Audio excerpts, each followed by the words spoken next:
We are recording this on Saturday, February 24th, and rumor has it there will be a 24-hour Criterion flash sale this Tuesday, February 27th, so just in a couple of days. And that brings us to today's episode. This is the Kazdoy Closet. I'm Kazdoy. That's my closet full of all the stuff that I love. And today, 6 recommendations on the Criterion label from 6 different genres.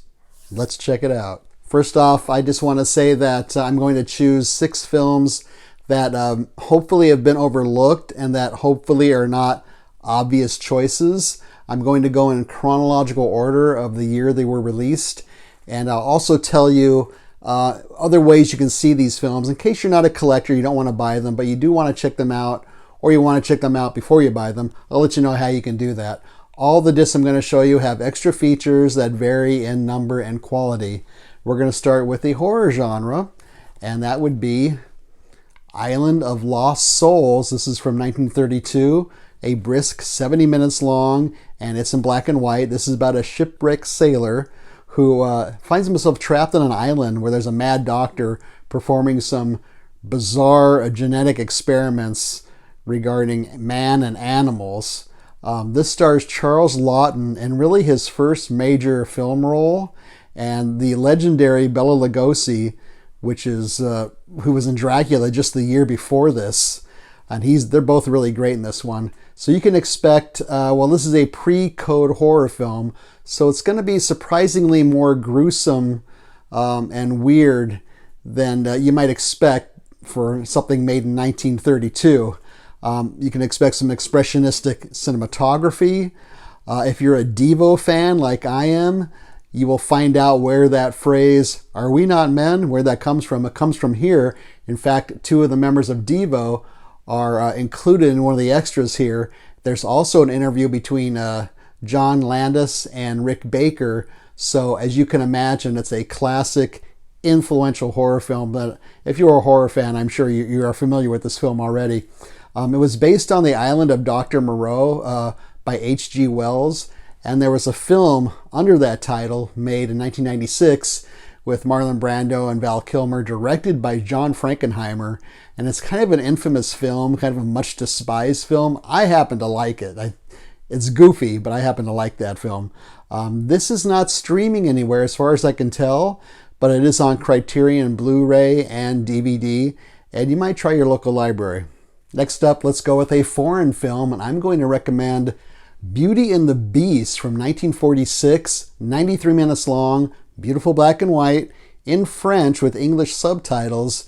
This is the classic story about a beautiful young woman who takes her father's place to be the prisoner of a mysterious beast who wants to marry her.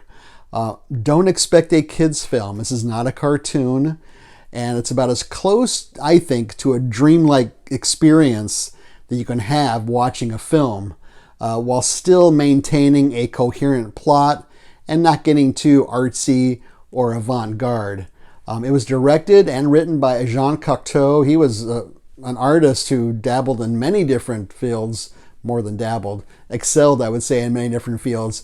He was a painter, a set designer, a novelist, a poet, an actor, and generally considered a surrealist, and there's definitely lots of surreal moments in this film as well.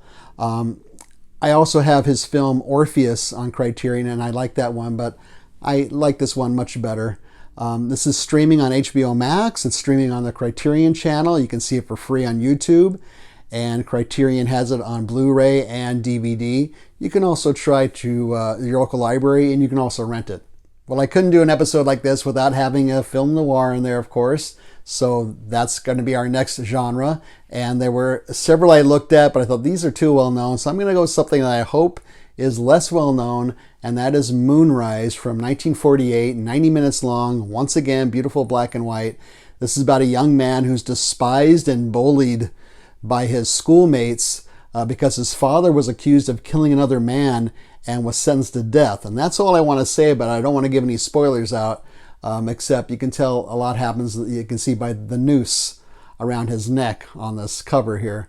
It was directed by Frank Borzaghi.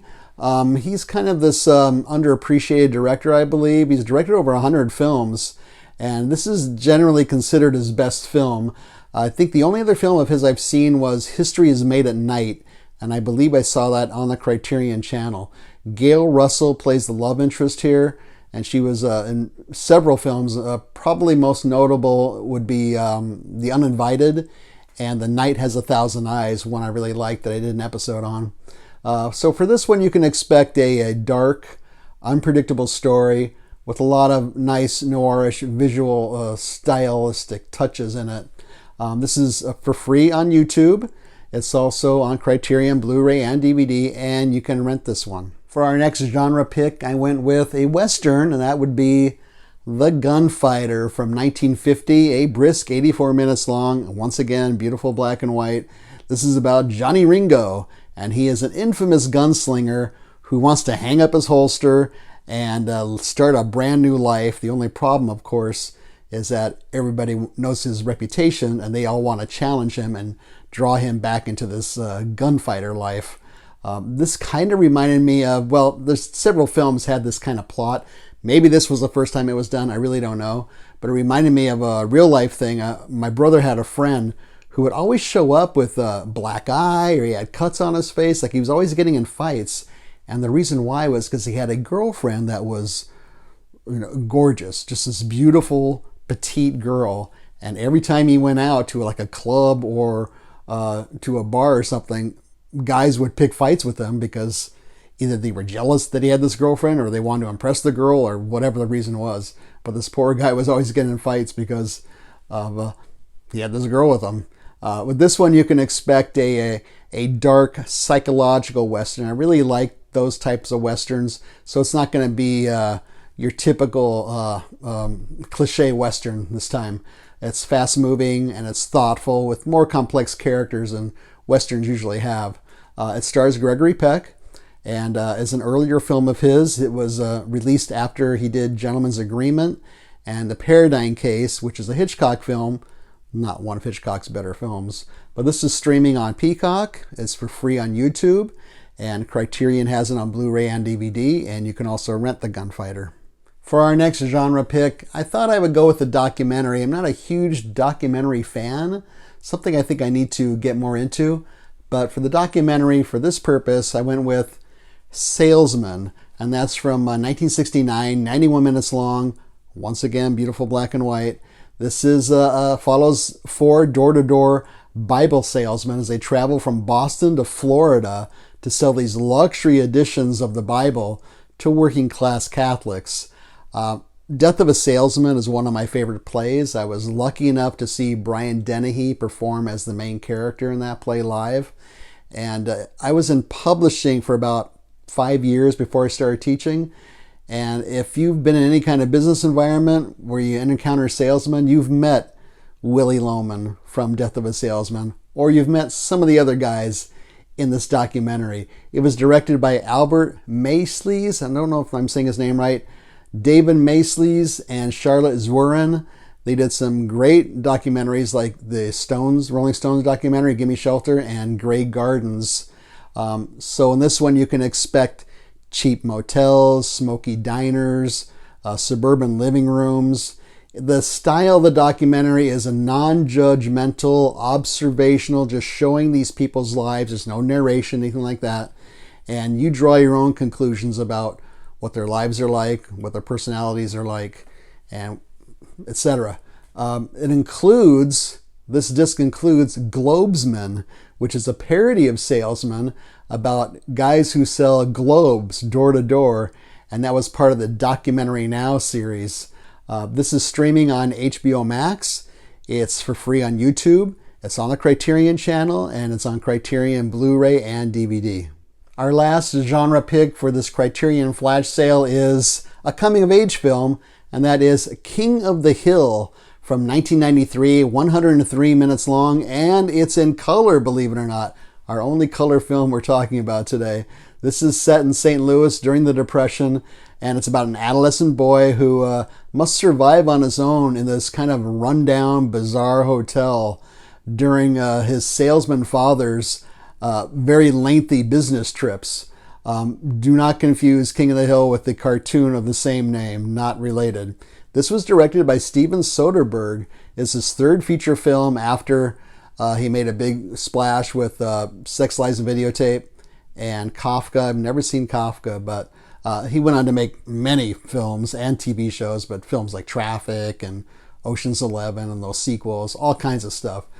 His fourth film, The Underneath, is actually included in this Criterion package. This is an old DVD, but I checked, and it's still included. And that's kind of a noirish thriller. Definitely worth checking out. That one and King of the Hill seem to be forgotten in Steven Soderbergh's filmography, but definitely worth checking out. This film is based on a memoir. Don't expect a sentimental, nostalgic coming-of-age story. It's not like that. It's a little grittier, it's more odd, and it's rather strange, a lot of it. So you can rent or you can buy this one on Criterion Blu-ray. It looks like it's on Blu-ray only. Feel free to leave a comment or suggestion down below. Hopefully I mentioned some things that you hadn't heard of before that you might want to check out. And or if you would like to make some other suggestions for the flash sale, feel free to do so. Leave a thumbs up. Don't leave a thumbs down. Subscribe would be great. Share this with your friends and neighbors. We are very, very close to 1,200 subscribers. I'm overwhelmed. Thank you so much for commenting and subscribing. Really appreciate it. And subscribing is free. Also free as we're on the Letterboxd app under the Kazdoy Closet. There's a link to that down below in the show notes. We have about 50 people following us, but you can follow us or you can just check out what we're doing. We leave brief written reviews of other films we're watching that we don't talk about here. Most recently, The Crimes of Stephen Hawke. That's from that Todd Slaughter box set back there. And a little film you may have heard of called Oppenheimer. And you probably won't like what my review is of Oppenheimer. But at any rate, check us out there. Thanks so much for watching this episode. If you're going to indulge in the Criterion Flash sale, happy hunting, and see you next time.